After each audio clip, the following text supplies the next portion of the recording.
Welcome back everybody, and thank you for joining me, Silver Fury, for another entry in the video field manual. Today we're going to talk about the basic mechanics behind firing your weapons and weapon grouping. If you watch as I move my torso around here, I actually have two separate crosshairs. The small circle you see me moving here indicates where my arms are facing.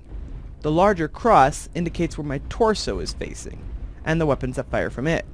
Your mech's arms move much faster than a torso can twist. To help you keep track of where your arms are, a small line is always drawn from the center of your screen to the arm's crosshair.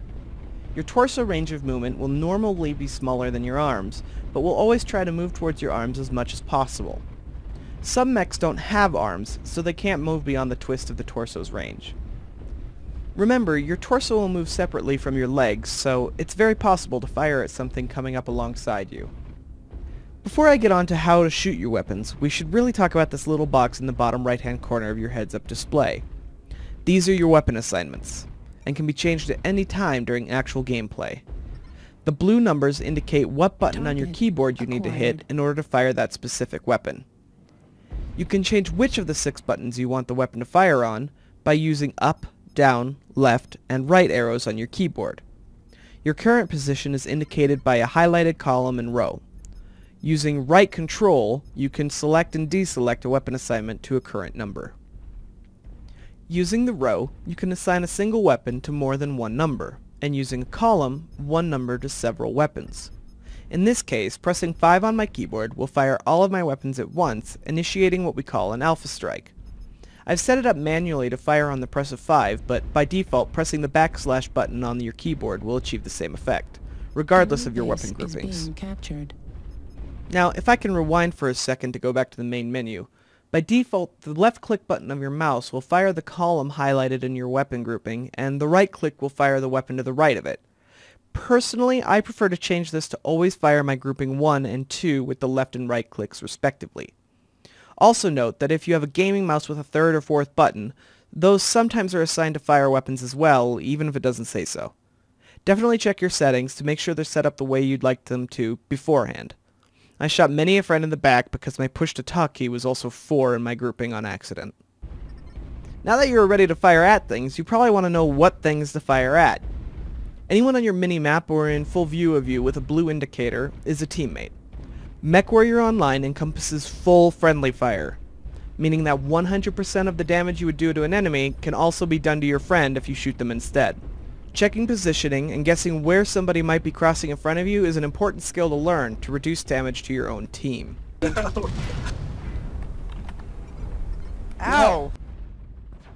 Okay, so obviously we want to shoot the bad guys. It's taken a lot of prep work, but we're finally to the shooting part. Roll out with the rest of your team and start hunting. Before long, baddies will show up with a red arrow above their heads and on the minimap respectively if they're close enough. Target. Now, you could just lay waste at the general direction of the red arrow and pray that you aren't hitting a building or a hill or a friendly, but there is a much better option. When you see a red arrow, hit R on your keyboard to target it. A small red box will appear around the enemy mech regardless if it's behind something or not, so you always have a visual of where it is roughly. It'll give you a readout above the box, including some basic information: the distance away in meters, the type of mech they are, and a letter assignment. Now, this letter assignment is essentially the same for everybody on your team, so whenever you refer to A, it will always be the same for everyone. This makes focusing a target really easy when you're grouped up. If you remain locked on, after a few moments, you'll get a new box in the top right-hand corner of your screen. This is a detailed scan of the mech you're currently targeting. It'll include any damage done to the armor of the mech, and a list of weapons currently equipped on it. Now, depending on what you have equipped, there might be additional things that are going on, but for right now, let's just flail wildly at the keyboard and hope the thing dies. If you're stuck with your team, you'll have a much better chance of killing that thing in front of you. Likely they'll be shooting at it too, and you'll notice that the enemy mech in the top right will be changing colors in some places. This is a damage indicator for the enemy's mech.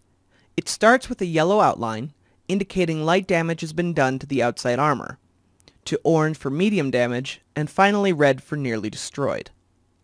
When the outline disappears, and the entire section of the mech is colored in the solid color, it means you've broken through the armor and have exposed the vitals to damage.